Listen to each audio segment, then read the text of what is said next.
In today's video, I'm going to talk about motherhood, postpartum, and all the things I wish I knew before I had my son. Hi, everyone. My name is Tina. I am a 32-year-old mom, and I had my son recently, 5 months ago. And I can't wait to just break down the top five things that I personally have taken away on this crazy journey. And I'm sure there's more that could be talked about. Leave it in the comments if I miss anything, but let's get into it. Number one takeaway that I got after this entire crazy postpartum motherhood journey is motherhood reveals true friendships. It sure does.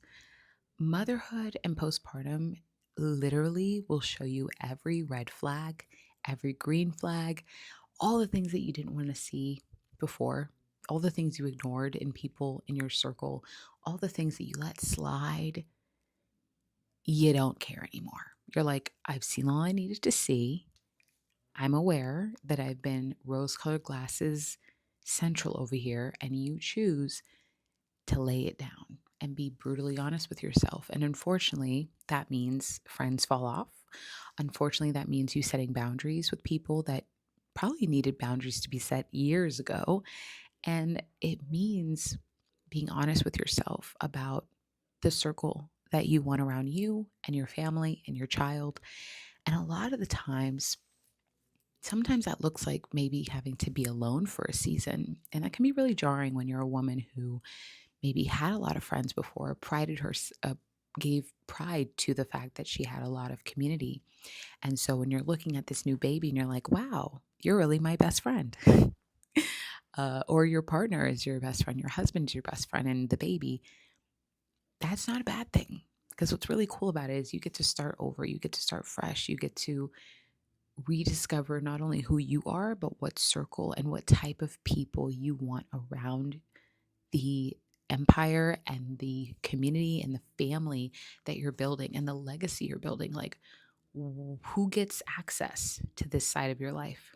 And it can be crazy because a part of you feels like, wow, this is tough, but it's worth it.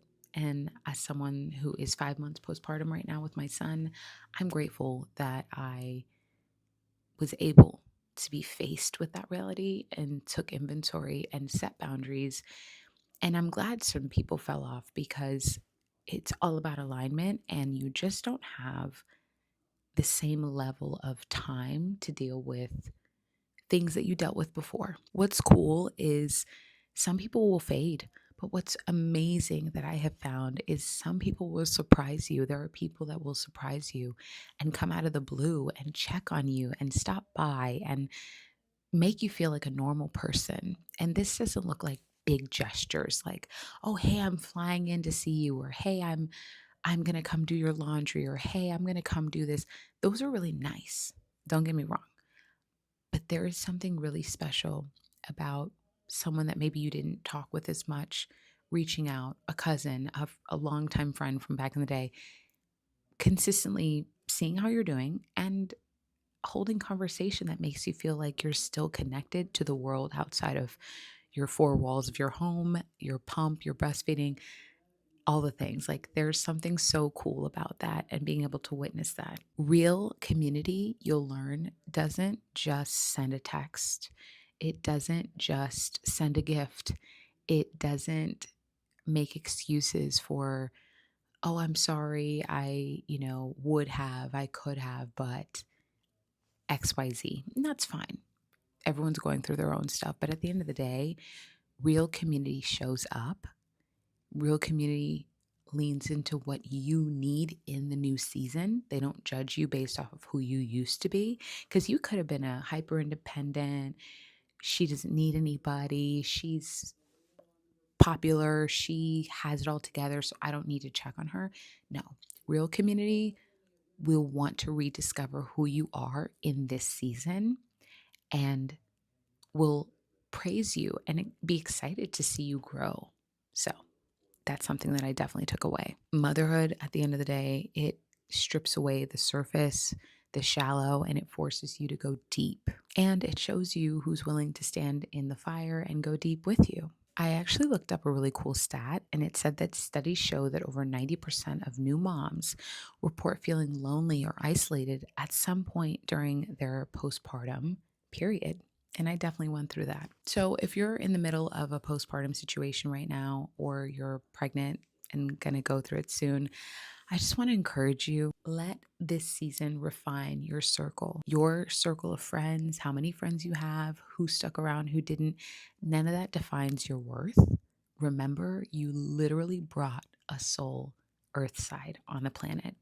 You are contributing to civilization of humankind even being here. So if people fall off, they fall off. But you are not unworthy of love. You are literally a goddess. Like, you brought life to the planet. I will never not see motherhood as like the coolest thing ever, because you're magic. You brought a baby here. So if people fall off or you feel lonely, just know it's a way of God maybe stripping away the old to make new for the new to grow, the new to flourish, new people to come in, because maybe that was stagnation of an old season that you were clinging on to so dearly because of longevity, or you felt like it was all that you had. But motherhood, it helps you start fresh. It helps you realize that there's so much more, and it's a beautiful thing. The next thing I want to discuss is letting go of labels and excuses. Let me tell you something: postpartum and motherhood will literally make you realize that you were full of excuses before becoming a mom. I used to have a laundry list, okay? It was longer than the Constitution, of why I couldn't do a thing, or why I was unable, or why I was stressed out, or why the list goes on. Once you have a child, you realize that you're so capable of so much, even if those excuses are real. So I'm going to give you an example. Before I had my son, I would be like, I'm tired, I'm stressed out, I have a lot going on, or simply, I'm trying my best. That's enough. But the truth is, when you have a kid, your best is like bare minimum. Like, you have to show up more than your best every single day, because now you're responsible for keeping a little one alive. Postpartum demands full presence, mind, body, and spirit. Let me tell you, you will be running off fumes. Like, sleep, I don't know her. Who is that? Unfortunately, motherhood doesn't give you the luxury to have excuses. I think that motherhood is like the ultimate accountability partner. Did you know that 1 in 7 women experience postpartum depression, and about 1 in 10 deal with postpartum anxiety? Crazy. Now, I am one of the ones who has dealt with postpartum anxiety. I went to my doctor. Was diagnosed with this, and it is so weird, because when you're someone who values that you were strong before, or you had it all together before, once you have a child, it's like, no. Everything about you is new and questionable, and you have to rediscover who this person is. And I could not use that diagnosis from my doctor. Oh, I have anxiety now. Like, I have a legit note from my doctor, I have anxiety. I couldn't use that to just check out. I had to still show up every single day for my child, for my family. And I just think before having my son, it was so easy to lean into labels. But once you have a baby, those labels don't really matter. Editing Tina here. I wanted to include in this section of the video something I forgot, but I was put on postpartum anxiety meds. Now, someone who was raised very religious, you don't need anything but Jesus, it was jarring for me to face the fact that I did, in fact, have pretty crippling anxiety, and that it was standing in the way of me showing up for my son and myself. And I was so grateful, because my doctor gave me a perspective that I so needed, and I wanted to share it here. And I told her that I didn't really want to be on it because of what it would say about me and what it would mean about me and my identity. She said, Tina, if somebody broke their arm or their leg and they went to the doctor and the doctor said, here's a cast to help aid you in your healing process, nobody would judge that person for getting the cast. They just wouldn't. It is temporary in helping reset and heal that broken leg or arm. And she said, same thing for this medicine. It's not designed to be a lifelong thing. Some people do end up taking medication and pharmaceuticals for a lifelong journey. I personally don't want to be that person. But if it is going to help me in getting me to baseline so that I can show up for my child, for myself, for my family without being crippled, then it is worth trying. And so, to be completely transparent on this video, I did take the medication and I was on it for a good 3 weeks where I did see a big difference and it was a low dose and I'm grateful. I'm happy to say that right now I don't take it every day and I don't need to take it every day. And I found a place in my life where I am back to baseline, where I feel more regulated, where I feel a little bit more stable. And it doesn't mean you're weak. I will have to say in this video, if you end up needing support with medication, it doesn't mean that you're weak. It doesn't mean that you're a failure. I had an emergency C section. So, on top of my hormones being all out of whack, I went through a major surgery that also contributed to just my mind and my internal world being so wrecked.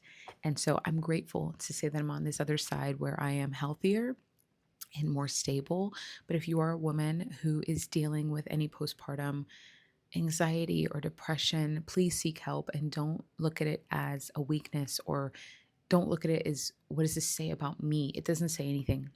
All it says is that you need help and you need support. And no woman has ever gone through any of this alone. And I think to my mother and women who came before her, where there was an open dialogue for help, and now there is, and we are able to receive support and receive help and get us to baseline as soon as we can so that we don't have to rely on those things, but we also don't have to stay in pain and suffering and anxiety or depression. So, I still believe in prayer. I still believe in spiritual support because to me, that is everything. But thank God for the support that is here in the physical realm as well. So just wanted to add that.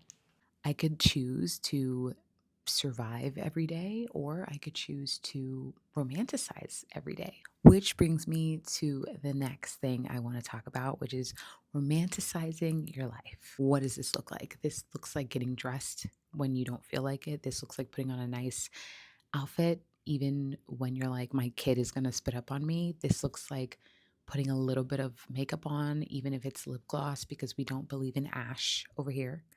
This looks like putting on lotion and showering and just brushing your hair. This looks like putting some effort in. I needed to feel like a human. I needed to feel like more than a cafeteria because my son was nursing or more than just the help in my home. So, something that really helped me in this area was cleaning up my social media feed because after I had my son, the algorithm was nothing but women postpartum wearing baggy t-shirts and hair was a mess. And as much as that was relatable, and I'm so grateful for content like that, I'm not bashing it. I needed to see aspirational content. Like I needed to see women that were like, yeah, we're in the trenches, but also um motherhood doesn't suck and we don't hate our lives. Like, oh, I don't look busted and disgusted and my life sucks. It wasn't it wasn't good for my brain to see stuff like that. So I had to go through and like clean up my algorithm so that whatever I saw was a reflection of what I aspired to be. So I started following moms that play dress up and put a little blush on and brush their hair and let me tell you something. There are days where I don't feel like doing my hair. Like I will have two plaits looking like Celie from The Color Purple. But what I realize is it doesn't take much. Like this hair, okay, this is a $15 wig, okay?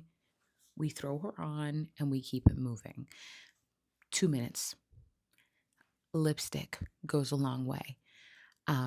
So there's little things that you can do, making sure that you have perfume on. And if you don't want to do that, like just don't be ashy. Like there were things that I really, really had to take inventory of who Tina was before baby and how I could bring her into this new season and rediscover who I am today. And a lot of that did matter when it came to getting dressed and playing dress up and taking care of myself, even down to like having fresh flowers in my house and waking up a little bit earlier to spend a little time with myself, a hot cup of tea. But I really, really needed to curate an environment that made me feel like a goddess mother. It's giving Mother Earth, like goddess vibes versus busted, disgusted, spit up everywhere, relatability content. Like that did not help me. It's crazy because a lot of your clothes don't fit anymore. But if you can find a way to maybe wear the baggier stuff, but with like a cute belt or find some really beautiful um, kimonos or just start shopping and size up. That was something that I really needed to start doing because a lot of my clothes from before didn't fit. And so I felt weird. But I just bit the bullet and I spent some money and I bought new clothes. And that worked for me, even down to the pajamas. Like I ordered some really, like one really beautiful maxi sheer kind of lingerie, but it wasn't lingerie, spaghetti strap nightgown. And I felt like an old Hollywood goddess, okay? We got a little robe to go with it. Like little things like that helped to romanticize my life postpartum, and I highly recommend it. So if you are on the journey and don't feel like yourself or are watching this video because you know you're going to step into postpartum and motherhood, here are some things I highly recommend. I made a list, so I'm going to read them to you. Morning walks, get you early morning sunlight. That is going to help tremendously. Journal, pray, meditate if you can. And honestly, pour into yourself because a lot of people will say, pour into yourself first. Look, when you're a new mom, the schedule is all over the place until you figure it out. And so, if you can pour into yourself at some point, even if that's at the end of the day, do it. What's really cool is that Harvard research shows that even a short time of self care practices help moms build emotional resilience and reduce stress. So, you heard it here first. It's worth it. What's so amazing is this shift in mindset wasn't just about looking good and you know, the romanticization of creating a beautiful space. It was also about recognizing that I didn't have to do it all alone because you can't really go through life feeling like a goddess while being alone. Which brings me to my next point, the truth about it takes a village. This is so real. A lot of people will talk about send me your registry, send me your registry. Let me tell you right now, your registry is not as important as support. And if people are going to send money and gifts, I promise you, ask them to write a little check and put it towards help, whether that is a meal train, whether that is a nanny or a babysitter or a night nurse. Like, go ahead and get the support system down if you don't live near family. I, for one, am unfortunate because my mother in law and my mother live not very far from me and my husband, and my sisters live close by too. And so I was able to have support after my son was born. I had an emergency C section, so I couldn't even walk. Like literally the first couple of weeks after having my son. And so having that support was so needed. But I think about women that don't live near family or don't have that support, get you some support. And if you don't have community, pay for it. It's that simple. Pay for it and invest in that upfront. Like if you're thinking about having a child, if you're pregnant right now, Think about how you can establish this early on. Have the conversations, look at the budget. I'm not saying you can have it all, but if you can figure out where support is going to be had, I'm telling you, it will make a huge, huge difference in your recovery, in your relationship with your spouse, your partner, in your relationship to your child. It will make a huge difference in your milk production. It will make a difference in mental health, every area of your life. It takes a village. And bringing a life into the world, I mean, you literally like giving birth is a near death experience. Like I've heard that before and it's true. It's beautiful, but like anyone who's been through it knows it's crazy. It's crazy. And then you go home with this little life and you are sleeping never. There's just so much. And so all the things that you thought you could do before, especially if you thought you were a strong woman, independent, whatever, out the window. Get you a village, call your village. If you have family that lives away, see if they can fly in and help. But I promise you, whether you have a village or not, get you one, invest in one, have open dialogue about what that can look like because it will make all the difference in the world. Fun little statistic for you. Moms with strong support systems are 40% less likely to experience postpartum depression. Huge. That's a huge, huge deal. So, like I said, it takes a village. And if you don't have one, start building one now. What's really funny is every year I have a word for the year ahead. And my word for this year, because I had my son around Thanksgiving. And so my new word for the following year was present. And I had a really hard time figuring out, like, well, how am I going to be present when I need to go do other things sometimes, or I want time to myself, but I'm always around my baby? Having a community and a village allows you to be present because what ends up happening is when you need to be feeding your child or caring for your child, you can be present. And when you need to go take a shower, you can be present showering because you know someone's taking care of your baby and your baby's safe. When you want to spend time with your spouse, you know you can be present because things are covered, things are taken care of. When you want to take care of yourself, you need to have things in place. So, community, village, it's literally 90% of the success. One thing about motherhood is it's definitely going to make you a stronger person and a more resilient person.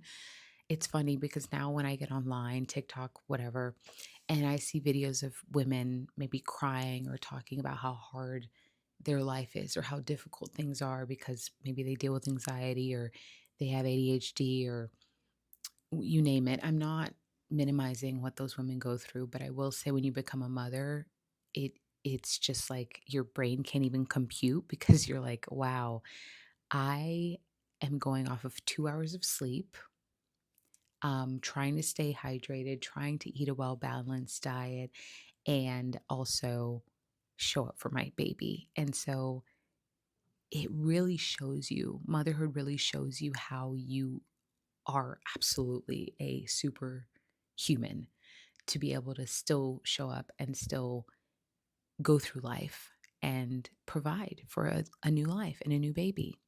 It's wild. And honestly, one thing I learned is that motherhood has made me more confident as a woman. Before my son, I was very hard on myself. The way I looked, the way I dressed, the way I showed up. I overthought everything.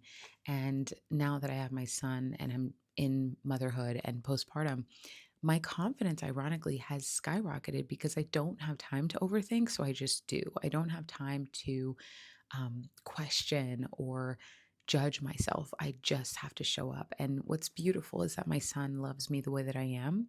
And my husband loves me the way that I am currently. And it gives me the confidence to get better every single day because I know that I'm in a safe container to heal and grow and thrive and become this new version of me in this season. I'm still getting to know who that is. When you're a mom, you have to dig deeper. You really have to go deeper when it comes to finding self esteem, finding self confidence. All of these things come from the self, not from the outside world. It's beautiful when you get it from the outside world, but it really does challenge you to dig deep and figure out where does my self esteem come from? Where does my confidence come from? And you get to rediscover that. This is physical, spiritual, and emotional. What's really cool is motherhood isn't where confidence dies, but it's honestly where you get to rebuild it from scratch on your own terms. Now, this last one is one thing I think a lot of people don't talk about, but it really is so big when it comes to motherhood and postpartum. Choosing the right partner to have a child with.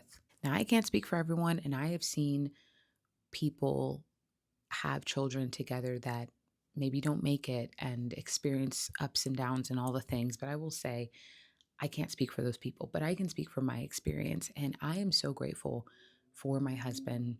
I am so grateful for our friendship that we built before getting married. I'm grateful for the bond that we share. I'm grateful for everything that we've been through because having my son with him, it helped me see how much more of a trustworthy man he is and a real provider and a go-getter and a problem solver. I think I mentioned before about how motherhood really reveals all the red flags.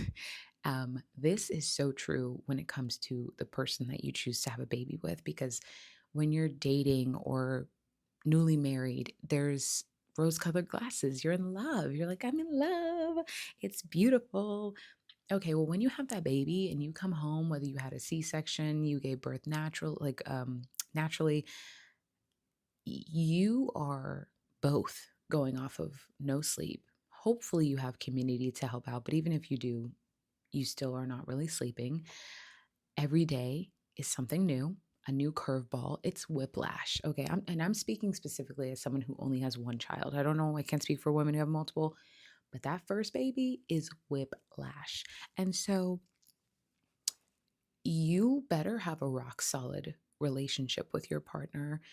You better have more than love when it comes to your relationship with that partner. Like butterflies are cute, but like when you're healing and it takes months, you need someone who's trustworthy, reliable, a builder, a provider, problem solver. All these things are so important. And it's funny because all of these things have nothing to do with looks, like, oh, he's fine. All these things have nothing to do with superficial things. Like it is character. These are character based uh, decisions and choices that you need to look at when you are picking the person that you're going to procreate with.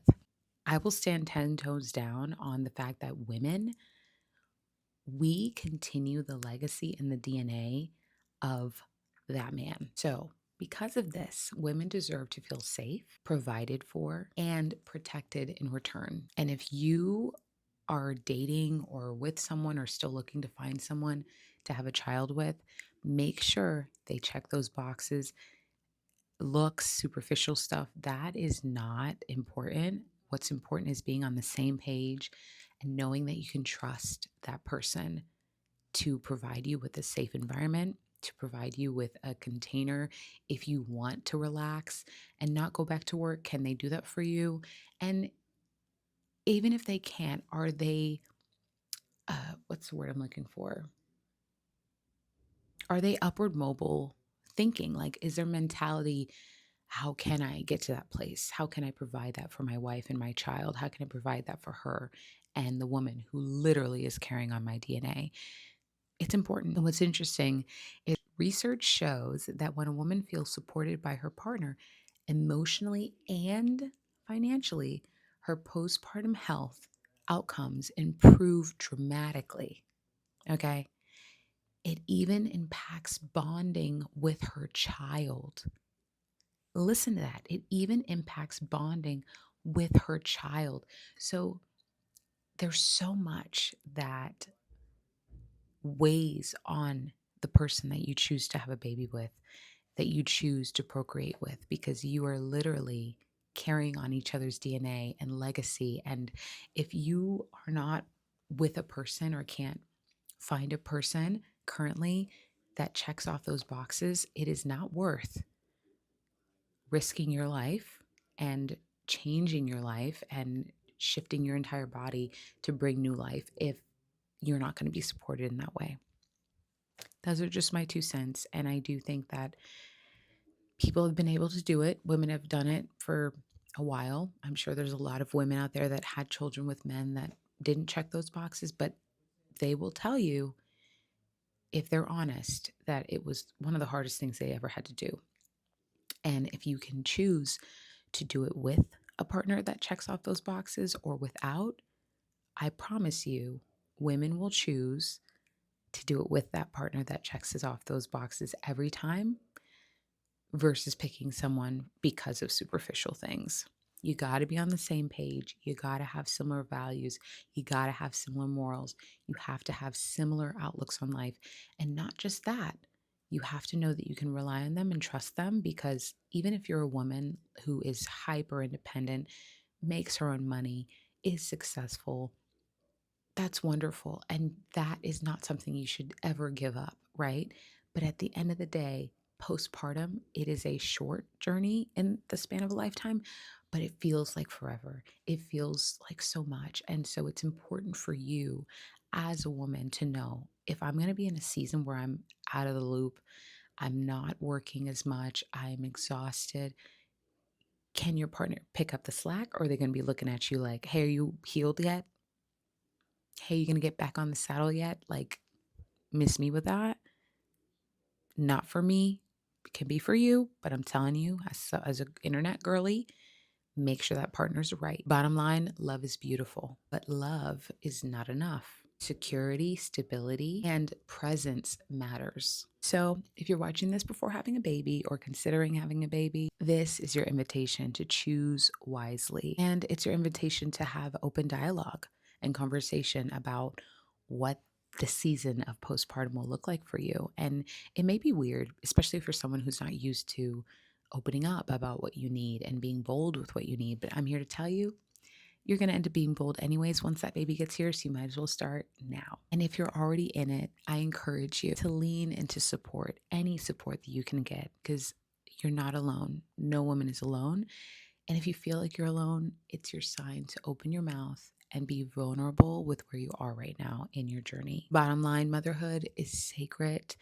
It is intense. It is a life changing experience. You will never be the same. You won't even remember who you are before you have your baby. I don't know who that girl was before. She's cute, love her, but I'm discovering who I am now. And it's so interesting. Motherhood will stretch you and take you to heights that you didn't know you could even reach. It literally is here to grow you into the strongest version of yourself. At the end of the day, any mother out there is not just a mom. She's a woman who preserves DNA, who is continuing on literally the civilization of humankind on this planet. She is a miracle. Giving birth is a miracle. Anyone who's done it, it is a miracle. How can a soul come into a body, grow from the mother's DNA and body, and literally come out? It's just wild. And so, motherhood is something that deserves to be honored and it deserves to be praised. And I quite frankly think Mother's Day should be every month. So if you have a mama, give her some love and thank her for what she did to bring you here. I'd love to hear from you in the comments below. If you're a mom going through postpartum right now, or you're a mom about to have a baby, congratulations if you are. Leave a comment below with if anything resonated with you, if you feel like I missed something that you want to share. I think getting in dialogue with each other is so important in the world of motherhood and postpartum. I think a lot of women don't really talk about it, especially in the Western world, because it's such a interesting lifestyle shift, but community is important. Oh, and make sure you reach out to your mom friends. Like if you had friends that became mothers before you became a mom and they fell off, this is your invitation to reach out to them and be like, hey, how are you? This is crazy. Got any tips for me? And I promise you that will be your new community of women that are just so supportive and so loving. And it is a sisterhood that is, oh my God, I'm getting emotional thinking about it, because that's how it was designed. You know, the sisterhood of coming together and sharing tips and supporting one another in the journey, because you feel so lost. But there are always women who have gone before you. And so never feel alone. And I hope this video helps someone. Thank you for watching, and I'll see you in the next one.